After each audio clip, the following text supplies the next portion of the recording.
Are you surprised? I'm surprised. Every day I'm surprised. I wake up and I'm like, wow, I didn't die. I'm surprised I'm still here. I'm more surprised that you haven't given me a donation. Come on, what's going on? Open your pockets, open your wallet, give me some money. I'm dying here. Today I'm going to surprise you with some surprising plurals. Now, plurals means that something has an S. The opposite of plural is singular. And I tell you all the time, English does not really follow a logical pattern. And this is a very wonderful exception to this. And the reason why you make these mistakes, it's not your fault. It's English's fault. I always tell you. I think when they were making my language, they were drunk. They were just drinking and said, let's just put an S here. But don't put one here because that'll be too easy and follow a pattern. So today's lesson is on surprising plurals. You're going to be so surprised because I have a green thing. Isn't that surprising enough? So the first one that I always want to exemplify, tell people, is that people, are always plural. This means one is a person. And we do have the word persons in English, but we don't say that. Maybe your textbook says that. Your textbook's stupid because we don't say that. So people are always plural. So when you're talking about people, we need to use the verb to be in the plural sense. We can't say people is. We have to say people are. So people are always plural. People are always going to work. People are always buying things they don't need. People are always copying other people. The next one is everyone. So, logically in your brain, we have everyone or everybody. And these are the same, okay? Everyone and everybody is the same word. We think that everyone and everybody must be many people. You're right. It is many people, but guess what? This is actually not a plural. This, for some strange reason, we treat as a singular. So, if we have a verb here in the present tense, we have to say everyone likes or everybody feels. I hear people say, everyone like me. No, they don't actually. Oh, of course they do, but you have to say everyone likes me. So everyone and everybody, we treat this as a singular. So we need to put the S on the base verb. It's the same for no one and nobody. Logically, in your brain, no one, not one. Oh, that might work, but nobody, one. Yep. This might make a little bit more sense because these are actually singular. So you need to put the S. But again, I hear people say no one care, but you have to say no one cares or nobody wants, okay? And again, no one and nobody have the exact same meaning. Everyone and everybody is the exact same. It doesn't matter. Choose your favorite. But remember, these ones are singular. You must put the S on the verb. And this might be probably the strangest one of all. All of the. So you're thinking, so all of the means every, okay, which means more than one. Not in English. We have to say all of the hamburgers. So our noun here has to be a plural noun if it's plural. Now, if it's a singular noun, it's cool, but some of the. So some of the people, we don't need an S, remember? But some of the dogs. We can't say some of the dog. That would be a portion of the dog. Some of the dog is delicious to eat, but other parts... No, don't eat the dogs. Come on. Some of the dogs are cute. Again, we have the negative. None of the pizzas are delicious, unfortunately. So when we have all of the, some of the, and none of the, with a noun that's plural, we have to make sure that we put an S on the plural noun. So these are words that I hear frequently people who do not speak English as their native language make mistakes on. And it's cool. Just try and remember. These guys always get an S. Yay for the S. And then we have words that, hey, guess what? These ones don't need an S at all. And the first one is the word vocabulary. It is actually not vocabularies. Now, I have a funny story. I was sent an offer for a job, and they said, Ronnie, please make a scenario about, no, this is an English school, okay? This is an English school. Please make a scenario about a child who knows many vocabularies. What? I'm sorry, you're an English school? And you're sending me this as vocabularies? Guess what? Ronnie doesn't want this. Ronnie's not taking this because vocabulary is what we say in English is uncountable. You can't have vocabularies. You can only have vocabulary. It is an uncountable noun, okay? So most of these ones I'm going to tell you about, we call uncountable nouns. And there's an S, just to make your life more confusing. The other one.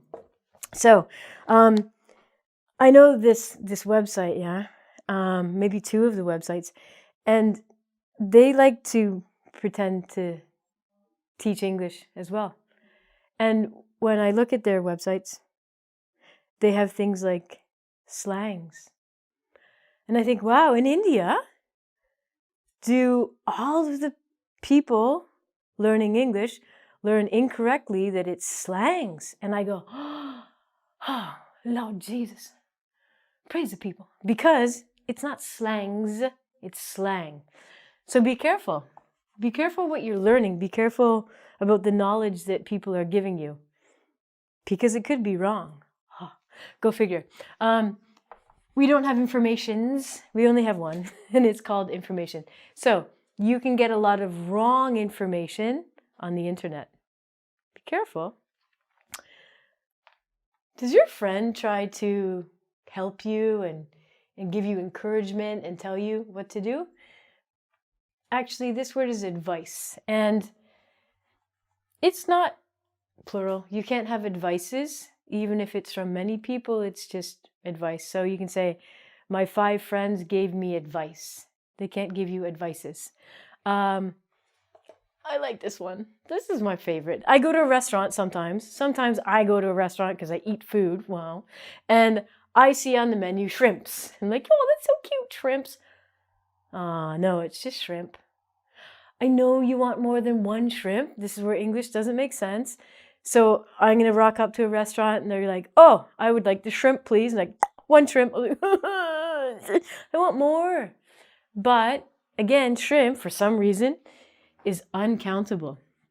I don't know why. Now, as I told you, the reason why you make these mistakes is because maybe in your language, these words are in plural. Spanish, Portuguese, vacations. I don't know how to say this word in your language, but you guys say vacations. Guess what? Vacations we don't use. We don't say, I went on vacations. But in your language, you say vacaciones.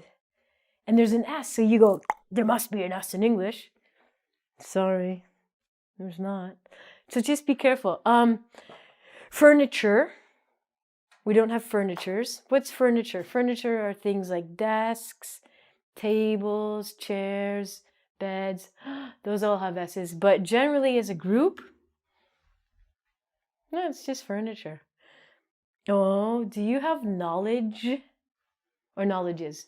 Because if you have knowledges, you better check yourself because you can only have one. This is, again, another uncountable noun.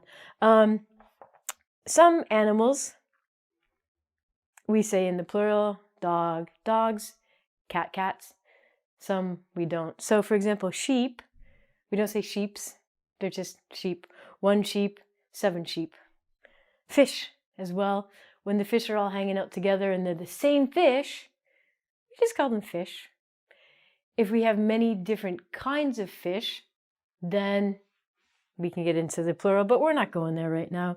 And the delicious animal that Santa Claus uses for his sleigh, deer. We don't say deers, we call them deer. So some animals in English are uncountable. And again, I think that when they were deciding this, the guy's like, or the girl's like, okay, so let's make sheep uncountable, but let's make dogs countable. Because, I don't know, I still haven't figured that out.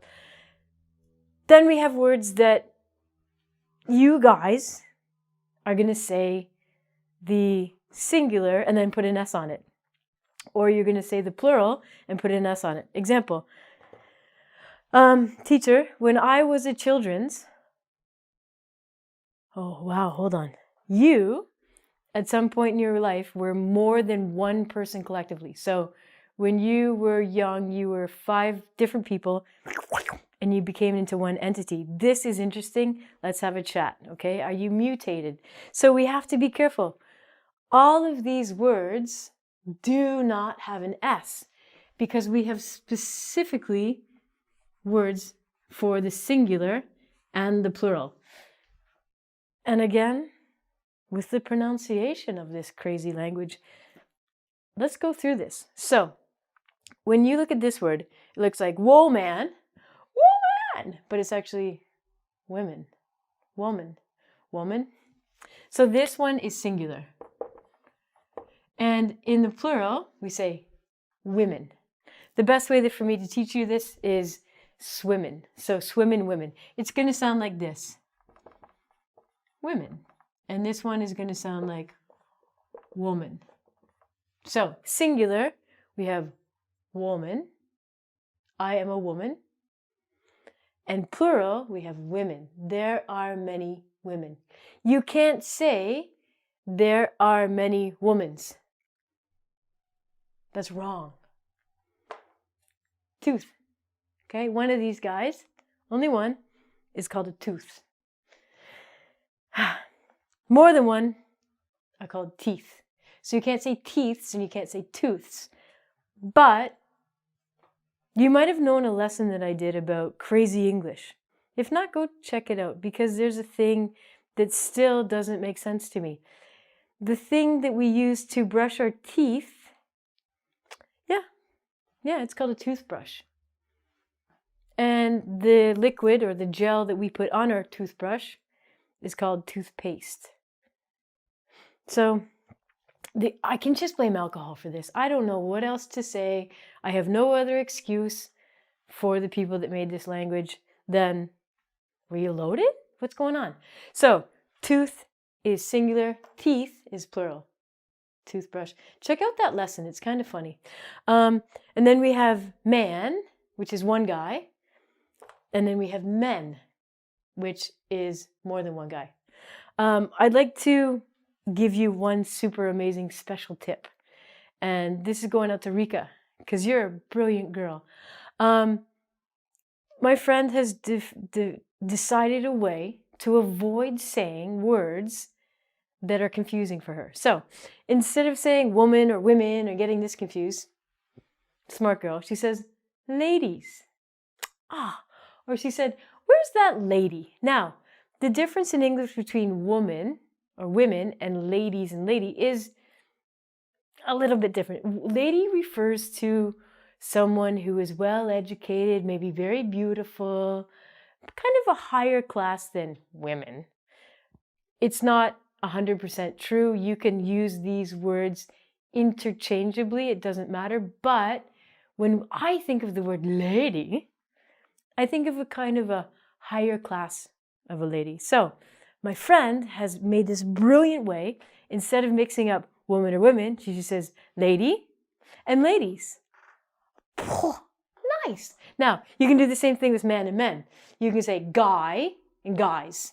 You can say dude and dudes. So if there's a word in English that you hate, first of all, try and say it, try and pronounce it. But if you can't, choose another word because, hey, why not? Makes your life easier. This is a huge thing as well, that I hear a lot of people saying. Child. I have 5 childs. Cool. So you have 1 child that becomes 5. Oh yeah, but you're the mother. You're the one that was 5 children when you were younger, and now you want. Doesn't make sense still. So if you have 1, it's a child.